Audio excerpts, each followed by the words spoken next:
పేదవాడిని బాగు చేయాలని చెప్పి ప్రతి ఒక్క పేదవాడి స్వేటర్ రంధ్రాల నుంచి కారణం చెమట వాసన తెలిసిన వ్యక్తి జగన్మోహన్ రెడ్డి గారు. ప్రతి పేదవాడిని ఉన్నత స్థానంలో ఉంచాలని చెప్పి ఎక్కడో మారుమూల గ్రామంలో నందిగం సురేష్ అనేవాడు ఈ మంగళగిరి ప్రాంతంలో ఇదే ప్రాంతంలో సైకిల్తో తొక్కుకుంటూ తిరిగిన వ్యక్తిని ఇవాళ చంద్రబాబు నాయుడు జైల్లో పెట్టిస్తే ఏకంగా జగనన్న తీసుకెళ్లి ఢిల్లీ పార్లమెంట్ లో కూర్చోబెట్టాడు. అది జగన్మోహన్ రెడ్డి గారికి మన పట్ల ఉన్న ప్రేమది. కాబట్టి మీరందరూ బాగా గమనించండి. చంద్రబాబు నాయుడు సింగిల్ గా గెలిచే దమ్ము లేక ఇక నేను ఇందాక తాడేపల్లి నుంచి వస్తా ఉంటే మహానాడు కట్ట మీద నుంచి వచ్చా. అక్కడ ఏం కనబడ్డాయంటే లోకేష్ ఇస్త్రీ పెట్టెలు, లోకేష్ ఫ్లెక్సీలు, లోకేష్ మరి ఐరన్ చేసే బళ్ళు ఇచ్చాడు. అంటే మీరు కుల వృత్తులు చేసుకొని బతకండి, ఇక మీకు బాగుపడాల్సిన అవసరంలా అని చెప్పి లోకేష్ చెప్పదలుచుకున్నాడు. కానీ జగనన్న అలా కాదు. ఒక బండిచ్చి 1000 రూపాయలు ఇస్త్రీ పెట్టడం కాదు, వీళ్ళ పిల్లలు చదివించాలి, వీళ్ళ జీవితాలు మార్చాలి, వీళ్ళ ఐఏఎస్లు గాను ఐపీఎస్లు గాను ఉన్నతాధికారులుగా తీర్చిదిద్దాలని జగన్మోహన్ రెడ్డి గారు చూస్తా ఉన్నాడు. ఇక ఏకంగా తాడేపల్లి నుంచి నేను వస్తా ఉంటే నాకు ఒకటి కనిపించింది. విచిత్రం ఏంటంటే బారుకు మన జెండాలు ఉన్నాయి. ఇక మధ్యకాలంలో పవన్ కళ్యాణ్ మరి పార్టీ ఆఫీస్ ఉంది.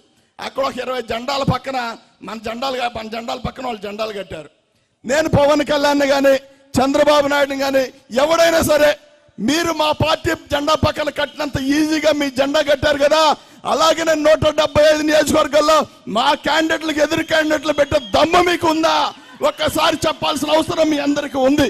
కానీ మీరు పెట్టలేరు. జగన్మోహన్ రెడ్డి గారు నేను సిద్ధం, పేదోడు పట్ల, పేదోడు పక్కన, పేదోడు కోసం పెత్తందారులతో రాక్షసులతో నేను యుద్ధం చేస్తాను, నేను సిద్ధమంటే దాని పక్కన మేము కూడా సిద్ధమే అని చెప్పి చిన్న ఫ్లెక్సీ తెచ్చి కడుతున్నారు. ఇలాంటి దరిద్రుల్ని ఈ రాష్ట్రంలో చూడాల్సి వస్తూ ఉంది.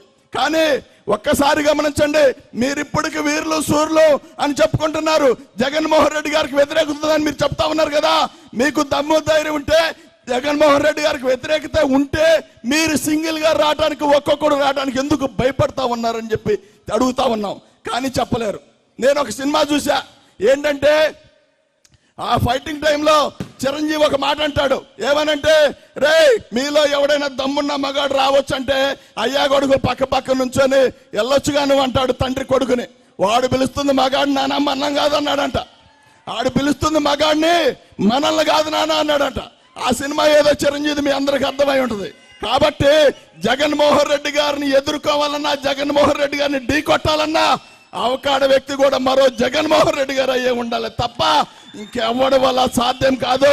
ఈ మధ్య కాలంలో అందరు వెళ్ళిపోయారు. ఇక పాపం మన బ్లడ్ రిలేషన్ కూడా వచ్చేసారు.